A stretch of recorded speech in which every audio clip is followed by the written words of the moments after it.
that I matched with him in the system only as a half sibling. So he was, in fact, my half brother and not my full brother, which by the law of deduction means that we share the same mom, but not the same dad.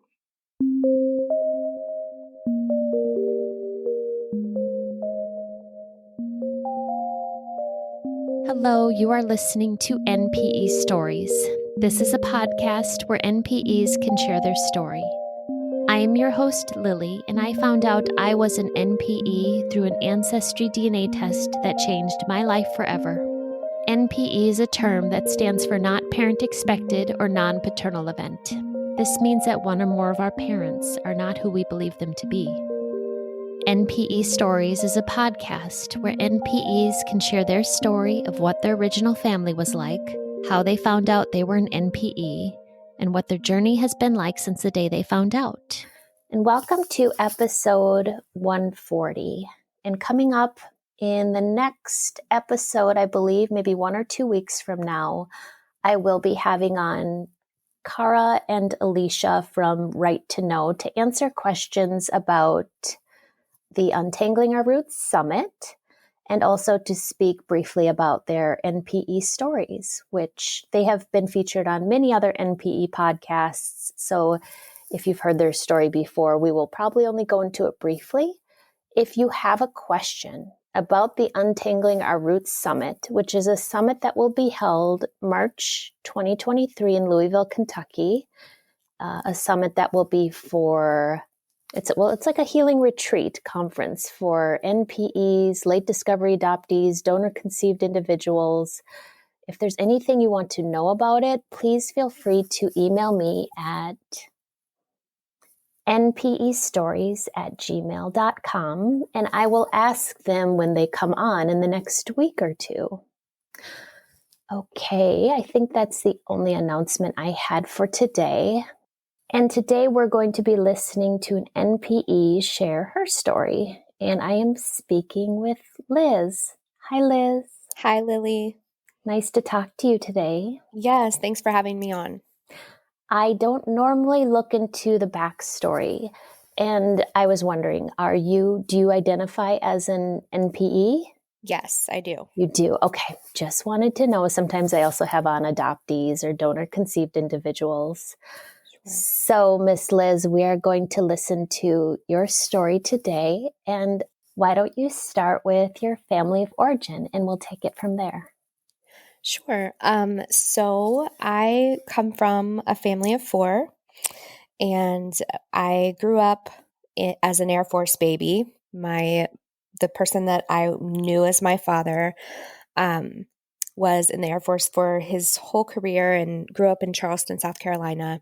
He got orders later on in life when I was about middle school age to go to a different state, and my mom decided that she didn't want to raise her kids in that state, and he only had a couple years left. So we moved to Missouri, middle of the United States, much different from Charleston.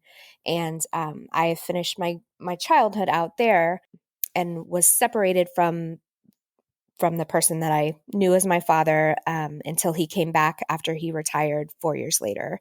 So, I was mid-teenage years with the little brother and my mom all living together away from him. And then he comes back, and it was kind of an interesting situation. A lot of transitional things had to happen. But that is basically like a small synopsis of what my childhood was like.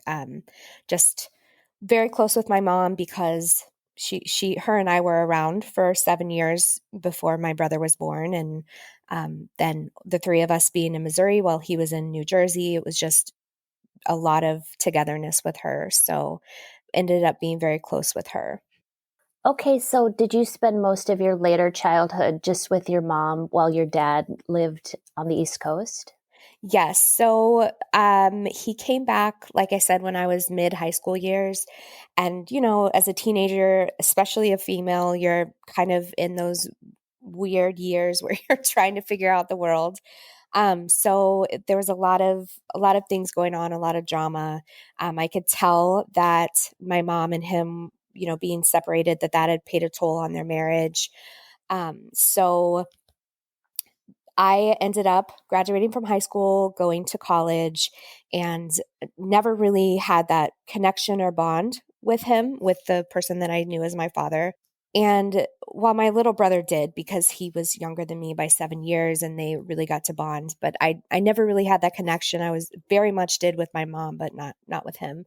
So about mid well, I graduated from college and realized that their marriage was not doing very well, and they decided to get a divorce, and it was kind of a messy one, like many are.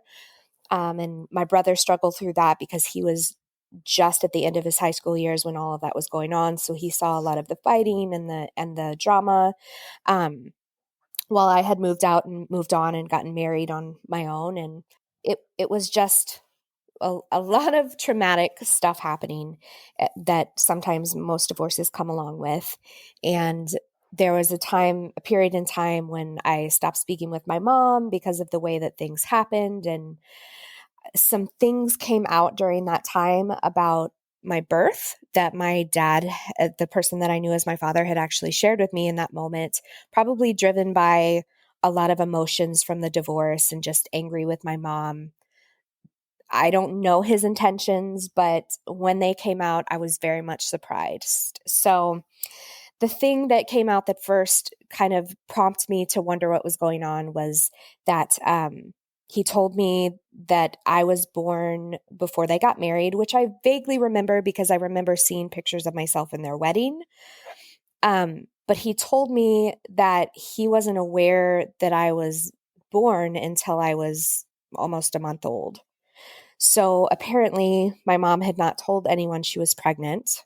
She claims she didn't know she was pregnant, but from many conversations since then, she admitted she did. She just didn't tell anyone because it was a different day and time, a different type of society back then, and it was frowned upon to be unmarried and pregnant. So, and apparently my who I thought my father was and her had separated at the time. So she went in and had me, and her mom gave her a choice at the hospital that she needed to let him know that I was born and that I was existing, and allow him to make a choice. And so she called him and he was very surprised, and he came and came with her, and they got married, and they did quote unquote the right thing that was considered right back then. And then that's kind of how I came to be, which I was in my mid 20s finding this out. Mm. So it was very shocking for me, very rattling. There was a lot of healing that I had to do from just that in and of itself, because I felt like my mom had lied to me for that many years. Mm. And while it doesn't seem important to some people, I am married to a man that is very in touch with his family and knows a lot about his birth story. It's told all the time because his grandmother was there in the delivery room. It's just very touching. And so all of this time I had never really known mine, and I found out like this. So it was jarring, to say the least. Oh, yeah. Yeah. I can't even imagine calling a man up when you have a 1 month old baby and saying, Yeah. you have a daughter, a 1 month old daughter. That's okay. So I understand how your parents came to, I guess, reunite when you were a Yes. baby. Yes. And then they divorced in your college age. How is your relationship with your brother? So it's all right. The older we get, the better it gets. He's in his 30s now, as well as I am, and it's it's getting better and better. But I will say there has been a lot of friction at times because he still maintains a relationship with who is his father, the person that I thought was mine as well. I don't have that any longer because when we when I was during that divorce phase, they were getting divorced. That there was a period of time I didn't speak to my mom, and then there was a secondary period of time when I didn't speak to this man because the woman he was marrying was, she was not super nice and had said some terrible things about my family and my brother and I just didn't want to be around that. There was some trauma surrounding that and drama surrounding that. So for many years, up until this day, I have still not spoken to him outside of a few handful of times, because she does not like him to speak to his kids. Mm. So my brother tries very hard and has that kinship with him, but the person who I thought was my dad, he wanted to keep that secret, and my brother's okay with that, but I was not. So I chose to just not have that relationship Mhm. instead of being kept as a secret. Mhm. So, yeah. You are speaking to a community of nodding heads here. Whenever you're speaking to NPEs, it's like, say no more. We understand when you have family members that you have to keep some distance from. Yeah. Yeah. So you found out you were an NPE in 2021. How did that happen? That was a very interesting story. I swear it could be a movie, right? As I'm sure many of NPEs feel. So it was right about, so technically it was 2020 because it was right about when the pandemic had started. And I had time off of work because my business was shut down. So I started answering emails. And there was like so many emails I had. When you're a business owner, you just have a plethora of emails. And there had been some that had gone into my junk mail that I was looking through. And one of them was from 23andMe, which, backstory, in 2017, I ended up taking one of the genetic DNA tests, whatever we call these, from 23andMe, just to kind of find out what my heritage was, and never intended to know anything more. Well, this email that I pulled up said something to the extent of, "Hi, Liz, this is really strange to write, but I was wondering if you know who your father is. You match with me as a half sister." And so immediately I'm like, first of all, I haven't even logged into this account in almost 3 years. So I have to remember my login. I get in there, I look for the message, and when I pop it up, it's there momentarily. The screen flashes, and then it's gone. So I call 23andMe because now I'm panicking, like, what is happening? Why is it gone? They tell me they can't really help me. The person that had sent it to me had ended their account back in 2018. So it was from 2018, the email was. So it had been sitting there for 2 years.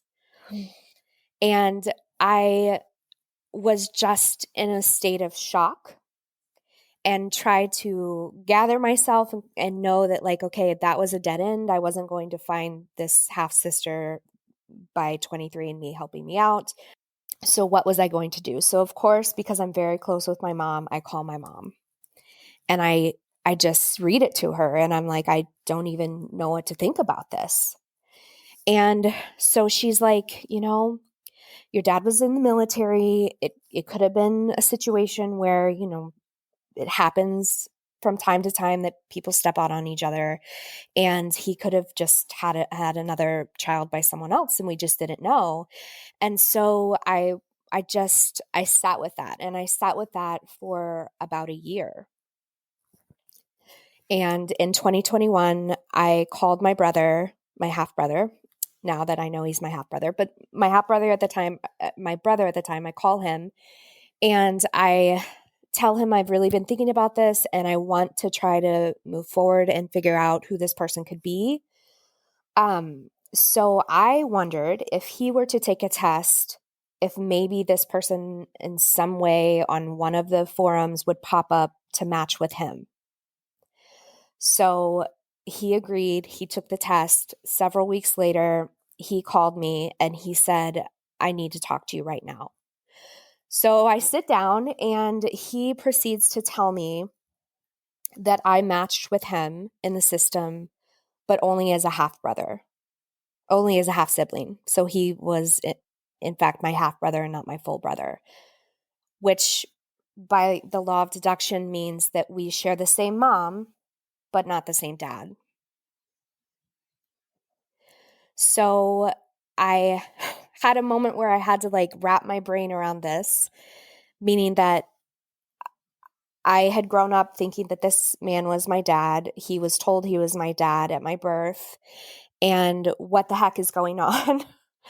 My brother was distraught. I was distraught. I didn't know what to do. So I had never mentioned to my mom that I was having my brother do this test, not to hide anything, but only because she was upset a year before, and I wanted to find out who this person was before I brought it up again.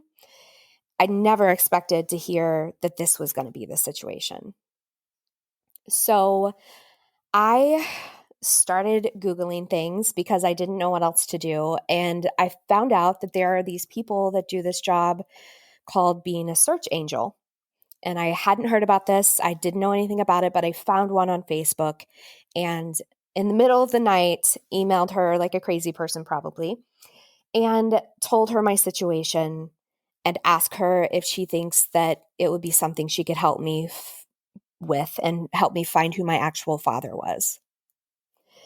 Because I wasn't really sure what to tell my mom. Like I didn't even know how to tell her I was angry at the time because in this moment I felt like, she's clearly lied to me. So this wonderful woman from Canada actually was where my search angel was. I don't know how she did it, Lily, but she was amazing and did a lot of research with tying down all the way back to who my paternal grandmother would be. And she found who he was married to, or who she was married to, and told me the name.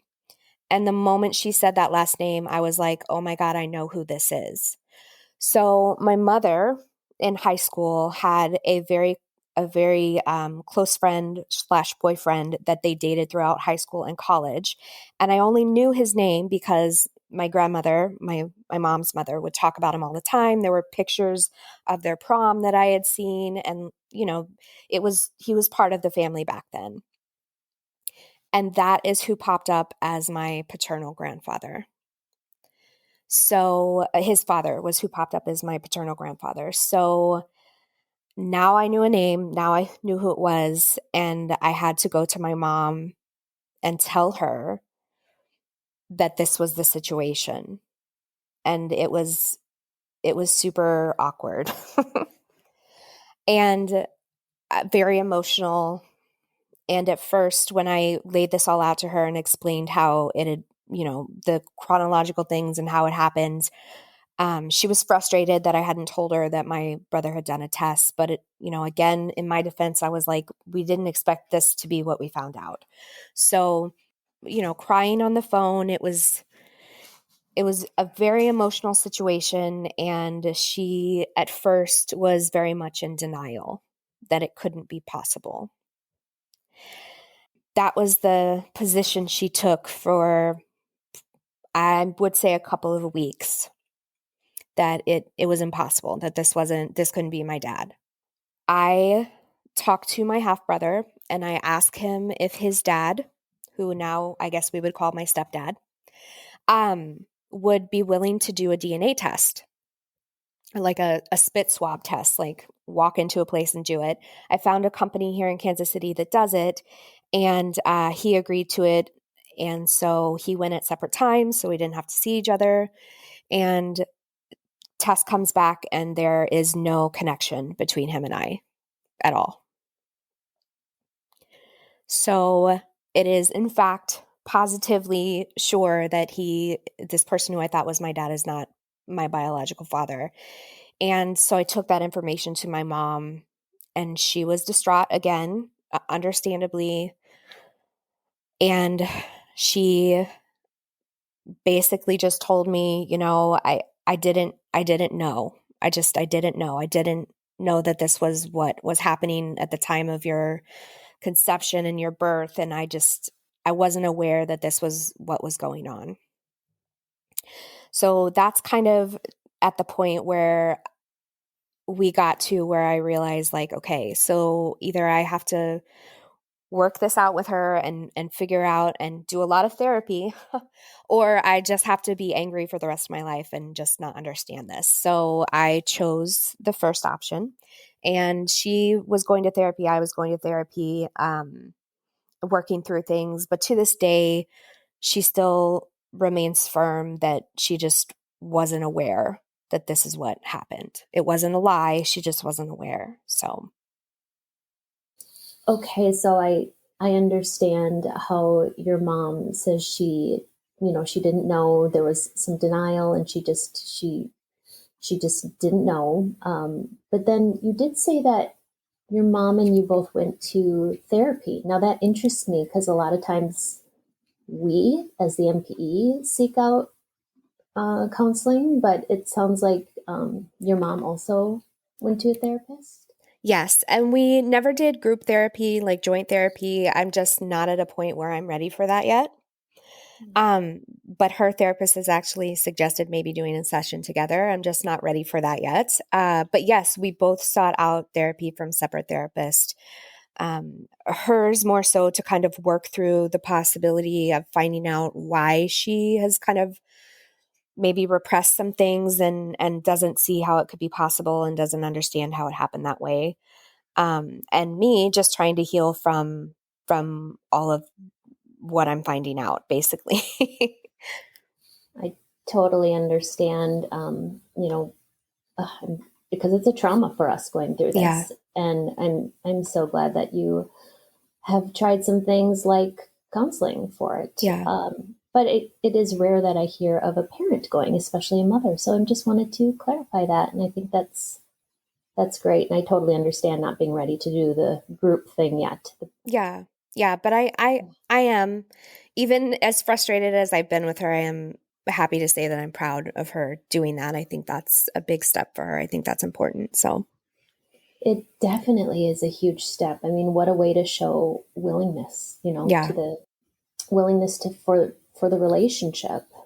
yeah. And whatever happened to your half sister when you briefly saw the email and then she deactivated her account? Yeah, so that there's more story to this because I am like a bulldog and I don't let go of things. I'm tenacious for sure. So I wanted to find her. One, to ask that same question: why did you delete your account? Why did you stop looking for me? And two, because I am a mother of my own children. And now I'm finding out that everything I knew about my past and my health history is not necessarily what I might have thought it would be. So I kind of, for that reason, wanted to find who this person was so I can at least ask a few questions about health history and find out if there's anything that maybe I need to know because my oldest son was born with juvenile rheumatoid arthritis. And they said it was hereditary and no one we know had it. So I was just very curious to see if that would line up and maybe there were some other issues that I would need to be worried about. So because I knew who this person was now, who my biological father was, I knew the names to search. I found him on Facebook. I found that he had one child that happened to be a female, and I messaged her and I said, "I this is weird and crazy, but did you send this email in 23andMe like 3 years ago almost?"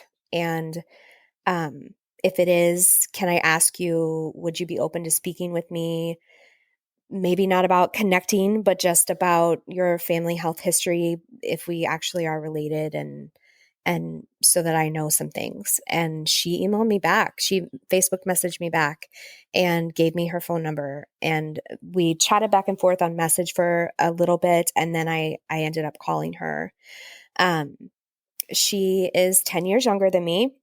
She's actually half Korean. Our dad met her mom because he was also in the Air Force.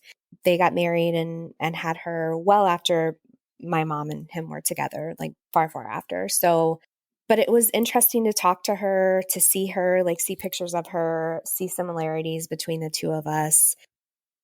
Occasionally from time to time, still to this day, we will text each other. Maybe like last time I texted her was on her birthday. And I don't know that there will ever be a relationship there, but it was very nice to be able to make some connection. And she was able to tell me that my paternal grandmother did have breast cancer at one point, which was good for me to know because I was able to make sure that I got checked out and let my doctors know about that. So that was something positive that did come from that. I was saddened in my heart to know that, I don't know if it will ever be anything that will come to fruition as far as a relationship between her and I. But I was glad that she was at least open to maintaining some kind of connection. So the interesting thing that came from that, though, Lily, is she is very close with her father, and she told him that I found her, and he actually gave her permission to give me his number. And I did the big scary thing and I called him. And it was not a super long conversation, but some things came out of it. And the biggest thing being that, I don't know how to say this tactfully, but just being that he was not really in a place to accept this, and wasn't really sure that he wanted any connection with me. So that has been the first and last time that I've ever spoken to my biological father, which is Oh, also a really big pill ouch. to swallow. Yeah. Oh, Yeah. I'm so sorry. Yeah. Oh gosh. Ouch. One call, huh? Yeah. Oh gosh, I'm so sorry. Yes. A year ago, I would have been crying through this, but now I'm at a place where I just have to understand that everyone's different. And even if I would do things differently, it's not my choice because that's, I have to handle this from my position. So, Where you are today, it sounds like you're more at this acceptance yeah, phase. it hurts still. It definitely hurts. Oh But yeah. yes, I have no other choice but to either let that hurt consume me or just move forward and be accepting of it. Right? Yeah. Yes. So you have, okay, this one phone call with your birth father, some Yep. medical history, and kind of a, a civil connection, I guess you'd call it, with your half Sure. sister. Sure. Yep. Yeah, sure. Yes. Right. That's the word. Yeah. Okay. That this is a very common story. I'm sorry. Yeah. Gosh, Yeah. why? But my heart hurts for you. I wish you had more. Thank you. So, where are you at today? Sure. Um, like I said, I go to therapy every now and again still. I'm doing a lot of like self-work and different modalities to try to heal myself, and the situation that I've been through. Also being a mom, my oldest is 9, and at that age you kind of get curious about your family and the history. And like I said, I'm married to someone who's like very close with their family, and there's lots of stories shared, and I'm a little bit more kept with my background just because I don't know how to really tell a 9-year-old all of this, right? Like, how do you Yeah. explain that to him? But, he's very smart and observant and knows that something is not quite right. And over the last couple of years, there's been some things going on. But I'm sure there will be a day and time that comes when he's old enough and I can lay it all out for him. And because he might be curious, as well to know like who his grandfather would be, or so yeah, I'm kind of in a place where I'm like just learning to accept, and there are bad days and good days, as you know. But yeah, I'm just in a place of trying to hold that acceptance and trying to hold some grace for myself and some space to heal through it still. So Have you considered, or do you have any interest in like the more extended family, potential aunts, uncles, cousins? So the interesting thing about that I found is that he was an only child, like only how do I say this? Only birth child from that family. He had 2 adopted siblings. One of them has passed away. His parents, my grandparents, have both passed away, and his adopted brother has passed away. And then apparently, his adopted sister is not close with the family at all. And I found this out from my half sister. So there's really, the way that she explained it to me is there's really not any living people that are around anymore. It's really just kind of her dad left. Yeah. So Yes. that was, because I had considered that because I'm very open to connecting and I'm curious about these people and how they play into my life. And, I think about things like some of the idiosyncrasies that I have, like some of the little things that I do, are they things that any of these people do? I think about things like that, but that's as far as it can go, really, I think, at this point. Yeah. That's where I'm right there with you, Liz. Yeah. I'd love, someone was mentioning briefly on the podcast recently that they got like a shoebox full of pictures. And I was like, I would just like some pictures of when my birth father was young to see if I can see Yeah. the differences, or even just like see a video of them in person. Yeah. But it's not going to happen. Yeah.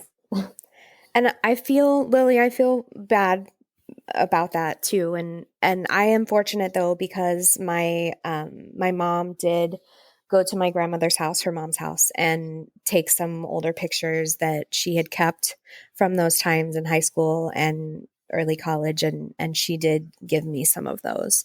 So even though, it's like I don't know that man, but it was nice to like have a little piece of that. Mm-hmm.